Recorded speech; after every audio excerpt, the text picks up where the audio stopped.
Hey my people, how you doing? I hope you're having a damn good day. We are here with Antonio Conte's tactics that he has for Tottenham Hotspur, and I hope you guys enjoyed. If you do, don't forget to hit that like button, hit the share button if you would like to, and of course hit that sub button if you are new to the channel. And we're about to hop into these tactics. Of course, they are great tactics. We've got a great team here at Tottenham. Very, very cool team, not gonna lie. So first thing that you're gonna do is you're gonna push the wing backs forward to like the point where they can't be wing backs anymore, but they still have that wing back position, and you're going to move your wingers slightly in. Okay, that's all you're gonna do. Oh, and you're gonna drop these two dudes back like 5 little clicks back. That's all you're gonna do. And then you'd have a team that somewhat looks like this. Now, for me, I've put Regulon there, but to be honest, I'd rather prefer Ryan Sessegnon because I just prefer him more.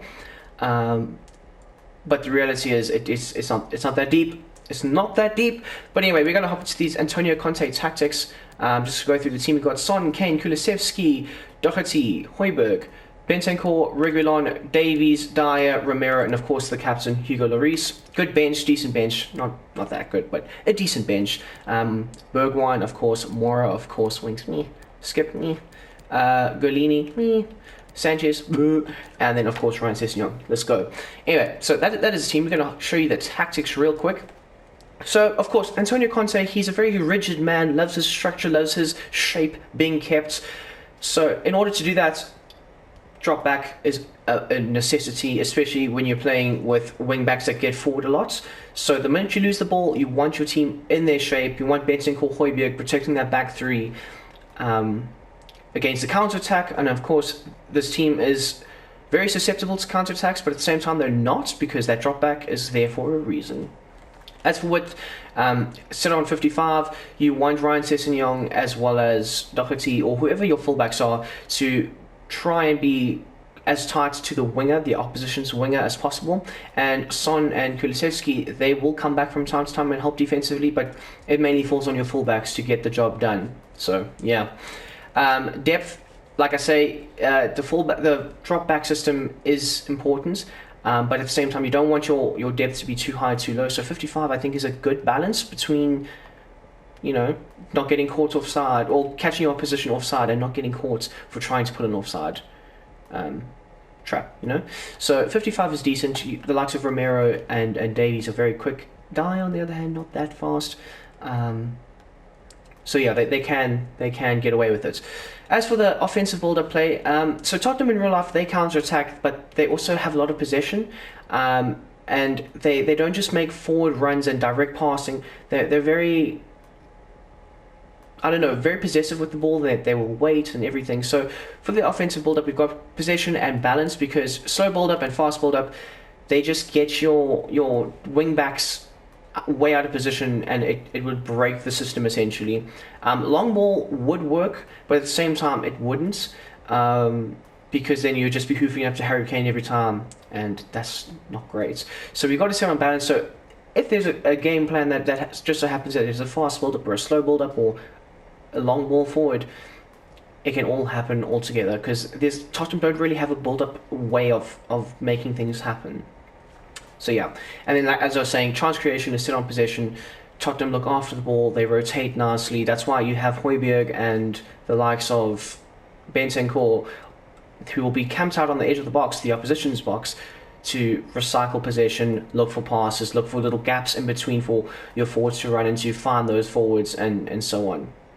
So yeah, as for width, we got it on 50. It's just a base normal thing, because to be honest, your wingers aren't going to be providing a lot of width. It's going to be your fullbacks, and your fullbacks are already set on wide as it is, and to help the wingers out with crossing. Because this set of tactics, I should say, there are no crosses that will be coming from your wingers. Your wingers are essentially inside forwards that play off the shoulder of Harry Kane. So yeah.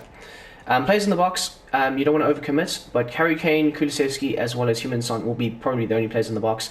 That is because you want your wing-backs to be on the edge of the box along with your midfielders, so recycling of possession can happen. So yeah, it works out quite well. As for corners as well as free kicks, we've got it sit on 3. You don't want to overcommit, you don't want to undercommit, but at the same time you want to leave a few guys back so you don't fall victim to the counter-attack. Because we know in FIFA, Especially online, people love the counter attack. So yeah. As for the instructions, we've gone with the sweeper keeper vibe. Comes across as well as sweeper keeper. There we go. I know that the line that the defenders will be playing isn't that high, but at the same time, Antonio Conte does appreciate a keeper that can have the ball at his feet, find passes, find the wingers potentially, and we have seen a little bit of that at Tottenham this season, so it works out. Now, as for the three defenders, you can have them all on normal, but I think Romero as a step-up defender, so he's going to be crunching in the tackles, getting a bit more nasty. I think that is probably the best possible thing to go with. Dyer and Davies, they're decent defenders, so they can cover him if he is out of position, as well as Doherty and Reguilon. But you do want at least one of these guys to have the step-up attributes or instruction. So yeah, it works out. As for our wing-backs though, these guys are the most important parts of the system. They're both set on join the attack, overlap, and that is it. You want them overlapping your wingers so that they can get crosses into the box and they can potentially get assists. We saw at Chelsea a few seasons ago, the likes of Victor Moses, Marcus Alonso, they were phenomenal in the system because they were allowed the freedom to get forward. They definitely had a defensive job, but they had the freedom to get forward. So with this set of instructions, it will definitely release and unleash the attacking outlet of Reguilon, Doherty, Emerson Royale, and of course Ryan Sessegnon. Moving into the midfield though, both Bentancur and Højbjerg, they are set on stay on the edge of the box. I'll keep wanting to say stay back while attacking. They're not set on stay back while attacking. I was thinking though, maybe having Højbjerg as the guy who sits deepest and Bentancur allowing him a bit more freedom. But then I was like, to be totally honest, if we're going to get the best out of the system, it has to happen naturally, so we've set them on balance for that at least. Normal interceptions, and both need to cover the centre in order for them to look somewhat realistic as what they would and what their jobs would be in the real game. So yeah, both set on cover centre, both set on stay on the edge of the box. So the stay on the edge of the box is a necessity because they're going to win the ball back, they're going to recycle possession, look for another chance, look for another pass into the box, potentially find Harry Kane, score a goal. Now, moving on to our wingers or inside forwards, both of them have the exact same instructions. Son and Kulusevski have the exact same instructions. Both on stay forward, they're more or less your outlet balls. Cut inside, get in behind, and get into the box. You do want them, all three of them in the box for those crosses from Doherty or Reguilon. You do want them to stay forward because they have that quick build-up from time to time, and they're both brilliant, fast, pacey outlets. Cut inside, like I said, inside forwards, playing off the shoulder of Harry Kane, and then you want them to both get in behind. As for Harry Kane, we've got him on stay central, and that is it. I was going to say stay forward, but Harry Kane likes to drop a bit, but I don't want to say come back on defense because then he's completely out of position all the time. So him being on like just the basic normal defaults works out quite well because you would eventually see if you use these instructions, Son and Kulusevski will be playing slightly higher than Kane, and then you'll see him get a lot of assists, a lot of through balls, a lot of everything. Because essentially he is your number 10 and your number 9. So these two guys will win the ball back and pass it up to Harry Kane, who will then find either a Son or a Kulusevski. It works out quite well.